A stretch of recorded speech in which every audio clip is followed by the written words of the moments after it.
My name is Julie, and if there's one thing I value more than my morning coffee, it's my precious morning silence. I am a 29-year-old architect, and my work requires focus and tranquility. I had found the perfect apartment in Gangnam, an old building with thick walls and a neighborhood so quiet I could hear the rain outside. I thought I had found paradise. Little did I know that my paradise had a neighbor who played the drums. Yes, the drums. The sound of sticks hitting, the crash of cymbals, was the soundtrack to my personal hell. Hell had a name, Minjun. I had never seen him, but I already detested him. I detested the sound of his drums. I detested the sound of his loud laughter that echoed down the hallway. I detested every sign of his existence. He was the opposite of me. I was order, he was chaos. I was silence, he was noise. My life became a daily battle against the sound of his drums. I banged on the wall, called the superintendent, called the real estate company, but nothing worked. The noise continued, relentless. One day, I was on a crucial video call with an important client from Asia. I was nervous. The voice in my head, full of anxiety, said something would go wrong. And suddenly, the sound of the drums started, louder and more furious than ever. Fury took over me. I shouted at the monitor, "How do you expect me to work with this noise?" My client, visibly confused, asked, "Miss Julie, are you okay?" I apologized, trembling with anger. After hanging up, I couldn't take it anymore. I needed a solution. In that moment of pure frustration, I went to his door. I knocked so hard my hand hurt. No one opened. I knocked again. No one opened. I screamed, "Minjun! Stop with that drumming!" I returned to my apartment, feeling rage, frustration, and despair consume me. That was the turning point. I decided I couldn't live like this anymore. I decided I had to confront him personally. I needed him to understand the chaos he was creating in my life. I spent the whole night writing. It was a meticulously detailed complaint letter, with times and notes on the volume of the sound, all to prove my point. The next day, I went to his door with the letter. My heart was pounding. I knocked on the door and he opened it. He was handsome. Dark hair, dark eyes, and a smile on his face. "Can I help you?" he asked, his voice soft. I was speechless. My mind, which had been so full of anger, was now blank. I just held out the letter. He took it, the smile on his face disappearing. He read it, his expression becoming serious. He handed the letter back to me. "I'm so sorry," he said in a tone of sincerity that took me by surprise. "I'm so sorry about the noise. I didn't know I was bothering you so much. I'm truly sorry." The honesty in his voice disarmed me. I just returned to my apartment, and the regret in his voice echoed in my mind, making me question if I had been too harsh. My anger, my hatred, all of it had vanished, leaving only a strange sense of emptiness. The silence scared me more than the noise. After that day, Minjun's drumming stopped. My apartment, which was once a melody of chaos, was now a melody of silence. A silence so deep that I began to miss that sound, no matter how irritating it was. I felt bad for being so rude, for judging him without knowing him. I felt guilty for taking away the one thing that seemed to bring joy to his life. My apartment felt like an empty space. A few days later, I was coming home from work, carrying several bags of groceries and a project folder. The keys slipped from my hand, and when I tried to open the door, I realized it was stuck. I was exhausted and frustrated, on the verge of tears, when his door opened. Minjun was there, with a concerned expression. "Do you need help?" he asked, his voice gentle. I felt embarrassed. I just shook my head. He took my bags, took my key, and with his hand, he opened the stuck door. He didn't say anything, but his kindness touched me. "Thank you," I said, my voice trembling. He smiled. "You're welcome. I'm so sorry about the noise. And I'm sorry about the letter," I replied, and my voice came out softer than I expected. He looked at me. "Can we start over?" The hope in his voice was palpable. I smiled. Yes,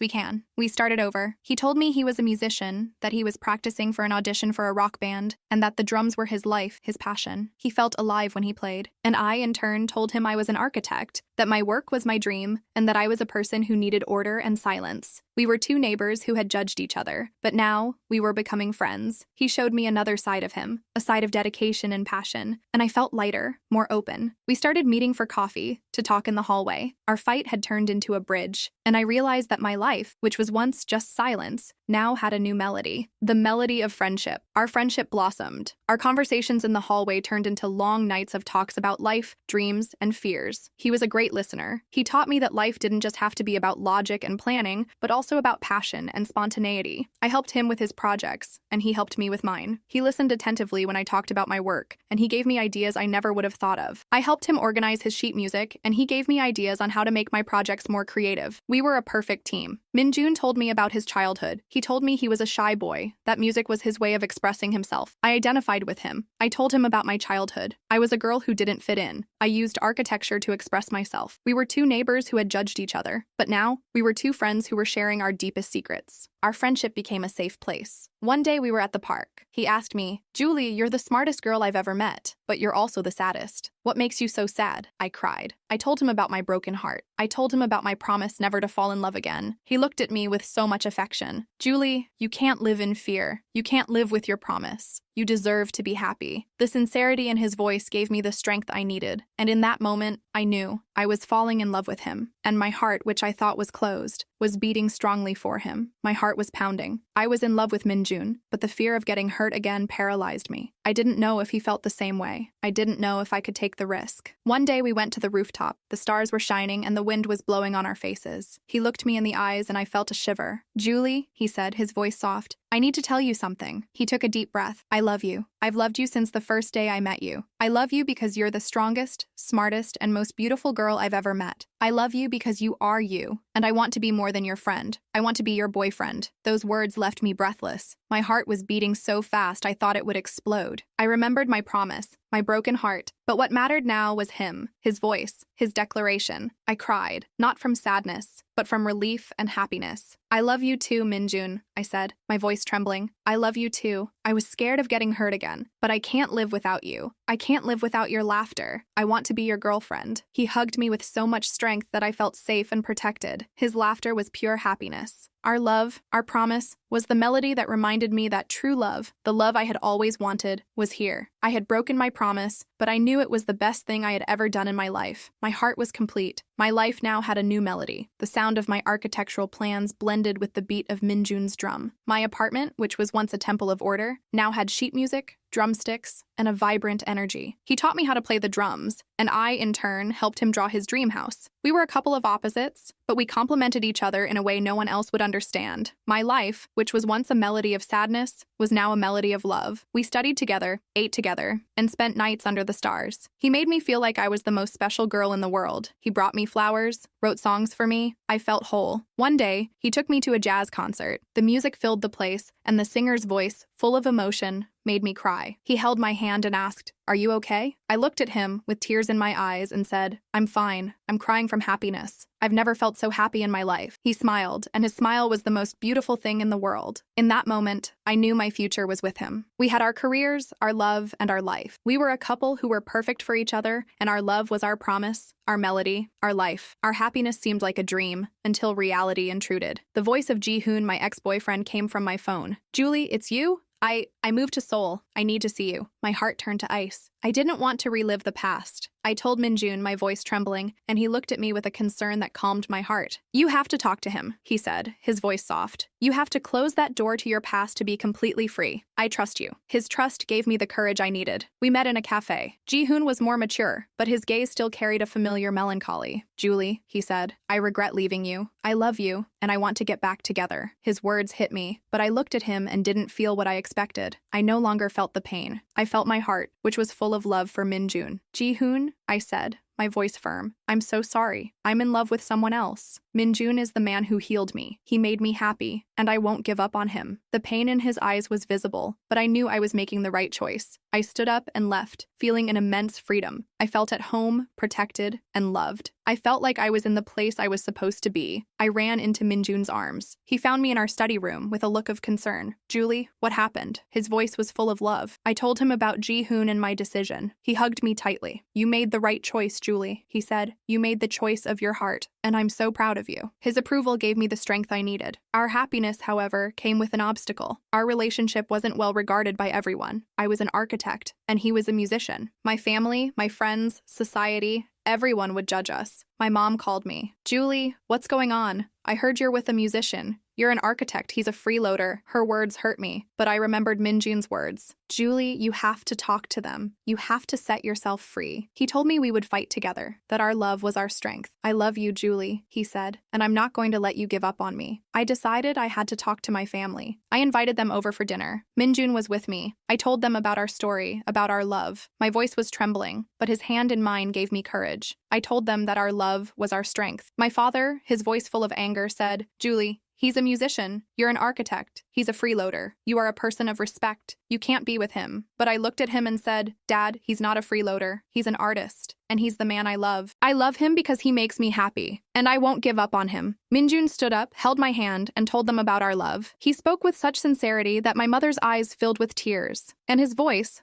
a sound of love, touched their hearts. In the end, my father, his voice trembling, hugged me and said, Julie, I'm so sorry. I judged him. I didn't know him. I'm so sorry. And I knew we had won. We had won the battle against prejudice. We had won the battle against our past. We had won the battle against our fear. Our love was our victory. Our life is now a work of art. We work together. I on my architecture projects, and he on his songs. We complement each other. The sound of Minjun's drums, a sound of passion, a sound of love, was the melody that reminds me that love, true love, the love I always wanted, is here. One day, Minjun asked me to marry him. His gaze full of emotion made me cry. Yes, I said. Yes, I do. The sound of our promise, the sound of our love, was the melody that reminds me that life, real life, our life together, is the most beautiful story I have ever heard. We got married. The sound of our union, the sound of our hearts beating in unison, was proof that love, true love, the love I always wanted, is here. And so, my journey from a noisy neighbor became the most beautiful love story I could ever imagine. Destiny brought us together in a building, in the middle of a fight, and our love became something much bigger. Minjun showed me that life doesn't have to be controlled to be happy, and that true happiness lies in giving yourself over to the unexpected. He taught me that love is a risk worth taking, and that vulnerability is the greatest strength. He not only healed my heart, but filled it with a joy I never knew was possible. And now my life is a symphony of love, happiness, passion, and dreams. My story is proof that love can be found in the most unexpected places, and that life, with all its uncertainties, is the greatest adventure of all. Our love, our promise, is the melody that reminds us that true love, the love I always wanted, is here. And it's here forever. Thank you for listening to our story. If you enjoyed it, be sure to subscribe to the channel for more videos. We'll be waiting for you in the next story.